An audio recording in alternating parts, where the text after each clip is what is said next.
Hey everybody, I just wanted to give you an update on my endoscopy that I had on Wednesday. What was that, honey, the 7th? Yes. Yes, it was. The day began like any other day. No, the day began at the crack of dawn at 5 o'clock in the morning. Had to be at the hospital in downtown Charlotte at 6:30 for the endoscopy at 8 o'clock. It ended up going behind. The nurse had a hard time getting a IV started in my hands and in my arms. So anyway, I know before I had the endoscopy that I was looking. Hi, camera. I should be looking at you there. But it's down at the computer. Anyway, I wanted to look up endoscopy on YouTube to see, what would be expected. The whole thing about a tube being put down my throat was really freaking me out. I had to do a lot of praying about it for comfort and peace because I was really fretting about it. And there's not a lot of posts that I found where people were posting their experience. So I thought that I would post my experience. So we got there, we went through registration, signed all the paperwork. It was a bit of a jaunt to get to the endoscopy area. I asked for a wheelchair just because I can't do long distances like that walking, not yet, but I will. So they wheeled me down there. I was able to keep my pants on. I had to wear, the gown, had to take off my jewelry, except for my engagement ring. It's not coming off until I probably lose another 50 pounds. Then I just kind of laid there and waited. Then the nurse came and tried to get my IV started. And this hand right here was busted, all the veins in it, when I was having my daughter 23 years ago. So that was no good. She tried the other hand, couldn't get a vein. She tried my right arm right there. You could see that obviously did not work too well. She ended up getting it from this one and she did really good. So that right there, her just digging around, trying to find a vein for my IV took a while to put things behind.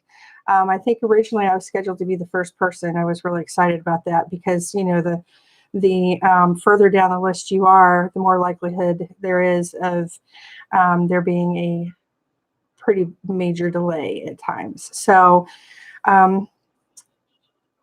then I would say, what time did I go back? Do you remember? 17 after 8. About 17 after 8 is when they wheeled me back. And I asked the nurse if she was the one in charge of giving me extra la juice because I wanted to be so la that I was not going to be aware that there was a tube being stuck down my throat into my stomach. She said, yes, she was. So I made sure to compliment her on how pretty she was. So then we went back to the endoscopy area where my surgeon was, Dr. Vollinger, such a sweet man. So he talked to me for just about a minute, and then they proceeded and he ordered for her to give me extra help in the form of an extra dose of Benadryl, but thank you anyway. So then they did that. They got me going. They put like the air tubes that you breathe through, they put that on me.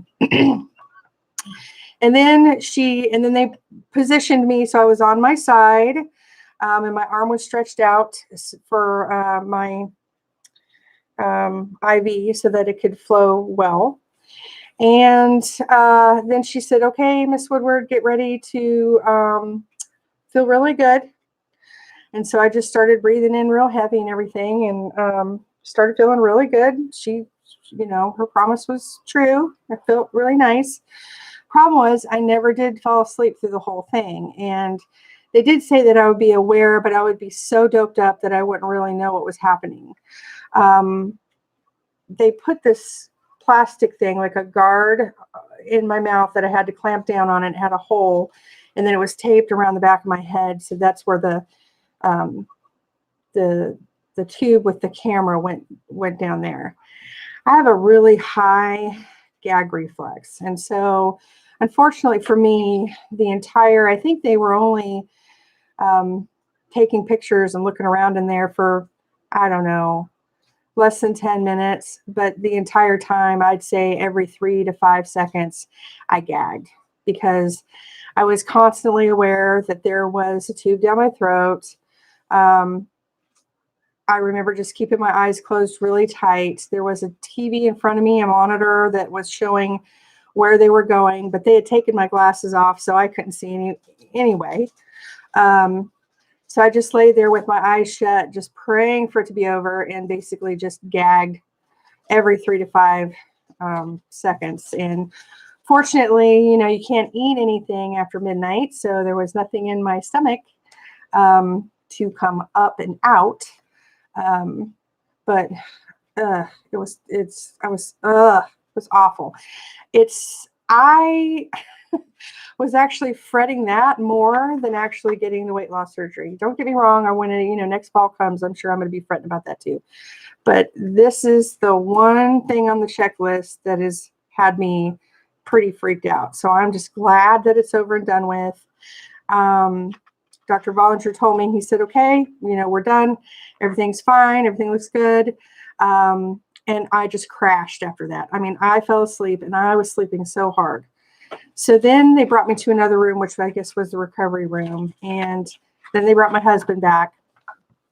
And I just remember I don't remember. All I know is I was sleeping so peacefully. And then this nurse comes in and she was so loud. And I'm assuming it was just to get me to wake up because I was having a hard time waking up because it just really, really knocked me out. And she just was like, hey, Miss Woodward. And I was like, oh my gosh, are you kidding me? So, and, being that I was very groggy and wasn't really in my right state of mind, I kind of fussed at her for being so loud. I said, you are really loud. And my husband was just kind of sitting there going, oh, she was really loud. But I made nice with her, but she was really loud. And I just wanted to sleep. I just, that stuff that they gave me, it just really, I wish it would have hit me at the time I was getting the endoscopy done. But man, that was some good sleep. So I got this. Let's see here. And I guess apparently that's what a healthy stomach looks like on the inside. And then I received the next day a pathology report from my doctor. So he messaged that to me.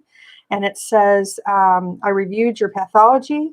There are no issues with your pathology from a bariatric standpoint, including no H. pylori infection. That's good. Your endoscopy showed normal anatomy. So that means that my stomach is very healthy and ready to be traumatized and cut open and stapled and everything else that's going to happen this fall, which I'm very excited about. So it's one step closer in my journey. So I just wanted to update you guys. Oh, and I will say, I came home. First of all, I hadn't eaten since midnight the night before. I hadn't anything to drink either. So I got me something to eat. I got me something to drink. I had to wait about an hour after the procedure in order to eat or drink. And I think it's just because they put numbing medicine down my throat. So I wouldn't gag. Okay. Yeah. But it causes you not to be able to swallow or be able to feel yourself swallowing. So probably you wouldn't feel if something like food was stuck down in your throat. So by the time we got out of Charlotte in the traffic and got closer to home, it had been an hour. So I was able to bring something home and eat and drink just fine. I did have a sore throat afterwards. That lasted about 24 hours and then it was totally fine. I can tell you after I ate and drank something, I went to bed and I slept for about 2 hours. I woke up for a couple hours. Then I hit my recliner at like 4 o'clock and I literally slept 5 hours in that recliner. I did not move until 9 o'clock at night. I felt like a zombie all day. by the next morning it had worn off and I was totally fine. I'm glad it's over. I'm glad I did it. So just wanted to give you an update for any of my friends or family that's following me. That's kind of what's going on. It's not exciting, but maybe somebody, wants to know what to expect with endoscopy. It's definitely not the worst thing. I mean, if I had to choose between an endoscopy and a colonoscopy, because I've had one of each, I would go for the colonoscopy any day of the week. Stop. It was so much easier. It really was. And the worst thing about a colonoscopy was just the prep work and sitting in the bathroom and getting yourself cleaned out. I mean, the endoscopy, man, that was the pits. I ain't gonna lie. And I've heard a lot of people, I mean, I had people praying over me at church. That's how fretful I was. Everybody was saying, oh, it's fine. It's fine. It's not a big deal. It's not a big deal. Not for me. So, I'm just being truthful. That was my experience. Glad it's over. Don't want to have to do that again. But being that I am more leaning towards gastric bypass than the sleeve at this point, there's more of a likelihood that I might have to have an endoscopy in the future again. But not looking forward to it. Not going to be dreaming about it. So anyway, that's all I have to say about that. And just wanted to give you guys an update. So one more little checkbox checked. Talk to you guys later. Bye.